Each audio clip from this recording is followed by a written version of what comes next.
తెలుసా? అలాగా? మళ్ళీ వెళ్ళేప్పుడు వస్తావే? చల్ని తల్లి, గిదేమన్నా మా మామగారి లానే మళ్ళీ మళ్ళీ రానికి. అలవాట్లో పొరపాటు. చూడు, నువ్వు బయటికెళ్ళాక ఏదైనా పెళ్లి సంబంధం ఉంటే నాకు చెప్పు. అబ్బో, నీ మనవరాలికా? ఛా, పెళ్లి కాకుండా మనవరాలు ఎలా వస్తుందమ్మా? సంబంధం నాకే నాకే. వచ్చినోడు ఊరేసుకొని చావనీకా? ఏంటి? అదే మా ఊర్లో మగాళ్ళు గాడిదని చేసుకోరు అంటున్నా. గాడిదలెందుకే, నన్ను చేసుకోమను. దేన్ని చేసుకున్నా ఒకటే కదా.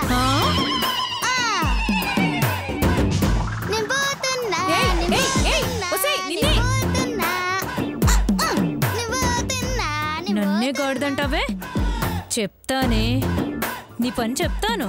ఇంకోసారి రాకపోవు, అప్పుడు చూసుకుంటా నీ సంగతి.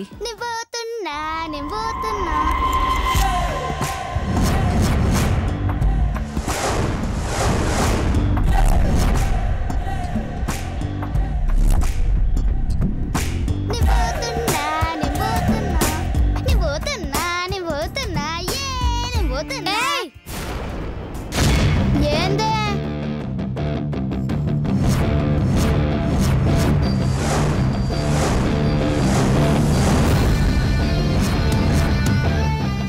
ఏంటి అంత సంబరపడిపోతున్నావు? రిలీజ్ అవుతున్నందుక? నువ్వేందే పుల్లని నిమ్మకాయ పంటి కింద పెట్టినట్టు మొహం గట్ల పెట్టిను? నేను రిలీజ్ అవుతున్నానా? నువ్వెళ్తే నాకేంటే బాధ? కరెక్టేనే. మీ నానమ్మ చీకటి గదిలో చీమిడేడ చీదలను తెలవక ముక్కు పట్టుకొని మూలుగుతుందంట. వెళ్ళి బట్ట ముక్కలిచ్చిరా. ఏయ్, మర్యాద! మా నానమ్మ గారు కంచిపట్టు చీర కట్టిన కనకదుర్గ లాంటి వారే. అవిన్నంటే కళ్ళు పోతాయి. అది కనకదుర్గ కాదే, కొక్కుర్తి దుర్గ. లేకుంటే నాకు పనిష్మెంట్ ఇప్పించి పర్మనెంట్ గా గీన్ని సెటిల్ చేయాలని చూస్తారా? దేవుడున్నాడే, గందుకే ఎలుగుబంటిని ఎలకబోన్లో పెట్టినట్టు చీకటి గదిలో పెట్టిండ్రే.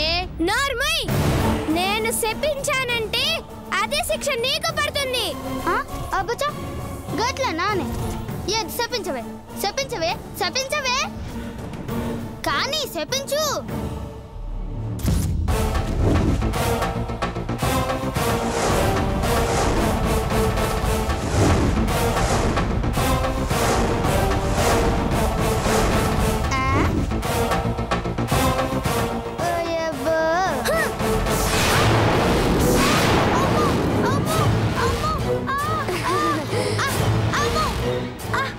ఈ క్షణం నుంచి నీ శక్తి నశిస్తుంది.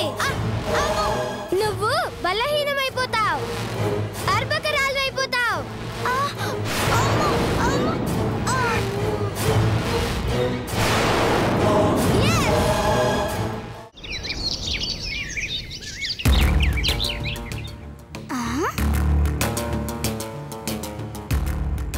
గేటు తీసిందేంది?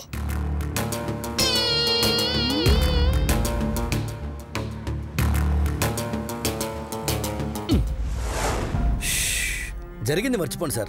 ఇలా ఎంతకాలం బాధపడతారు? నా మాట విని ఈ కాఫీ తాగండి, కాస్త రిలాక్స్ అవుతారు. వద్దు సార్. తాగండి సార్. వద్దు సార్. అరే, తలుపులు తీసినాయండి. కొంపతీసి దొంగలకి ఇట్లా వచ్చిండ్రా ఏంది? వామ్మో, ఒక్కొక్కరిని సావ కట్టాలి.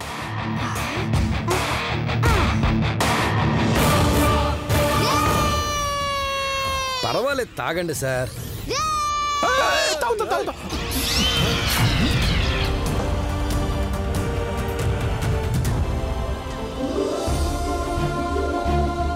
మామా, నువ్వా?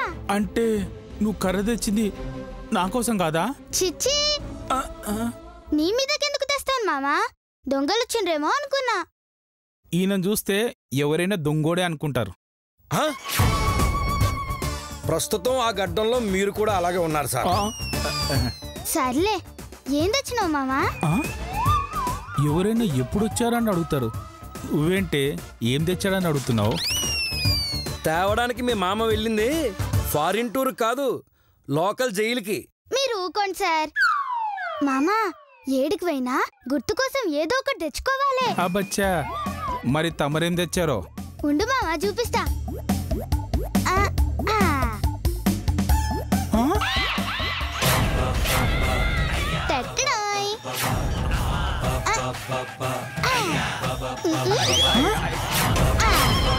తిన్నీకి బొచ్చ మావా, తాగనీకి గ్లాస్ తీసుకొచ్చిన మావా.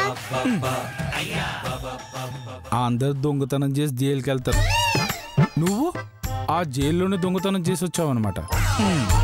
పాపది మామూలు టాలెంట్ కాదు సార్.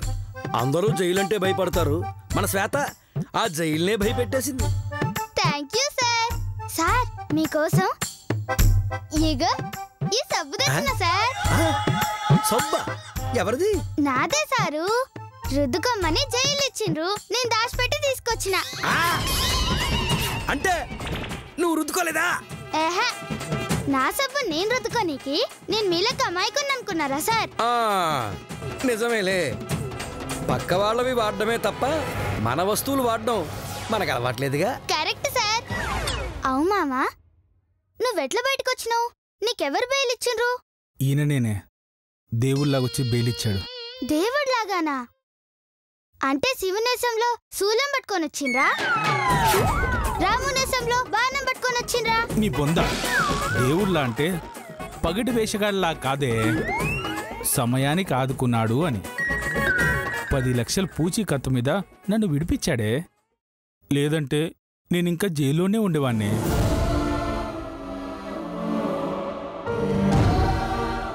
చాలా థ్యాంక్స్ సారు, మీ మీలుకి ఈ జన్మలో మర్చిపోను. పాపం 10 లక్షలు సర్దడానికి ఈ నీళ్లు తాకట్టు పెట్టాడంటమ్మా. ఓ 4 రోజులు అప్పు కట్టకపోతే ఇల్లు పోతుందంటమ్మా. గట్లన్నా సార్. మామా, 4 రోజులల్లా 10 లక్షలు మనకెట్లొస్తాయి మామా? నీ దగ్గర డాక్యుమెంట్స్ ఉన్నాయి కదా, అందులో ఆస్తులు అమ్మేద్దాం, ఆ వచ్చిన డబ్బులు సార్ అప్పు కట్టేద్దామమ్మా. మంచి ఐడియా ఇచ్చినావు మామా, వెంటనే పని చేద్దాం. సర్లే గాని మీరిద్దరూ ఉండండి, నేను పోయి వంట చేస్తాను. సార్ మీరు కూడా తినిపోవాలి. మీరు కూర్చోండి సార్.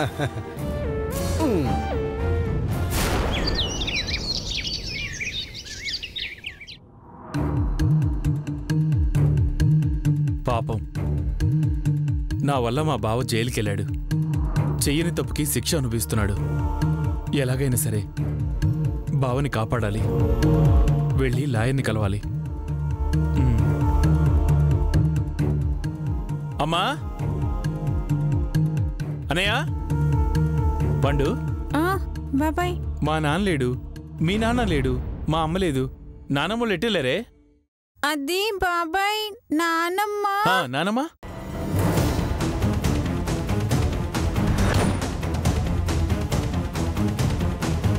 బాబాయ్ నానమ్మ. చెప్పు. అదిగా వచ్చేసారు.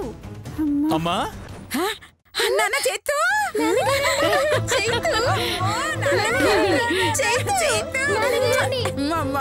నాన్న ఎలా ఉన్నావురా? నాన్న చేతు, నీకేమైందో ఎలా ఉందోనని నేను ఎంత టెన్షన్ పడ్డానో తెలుసా?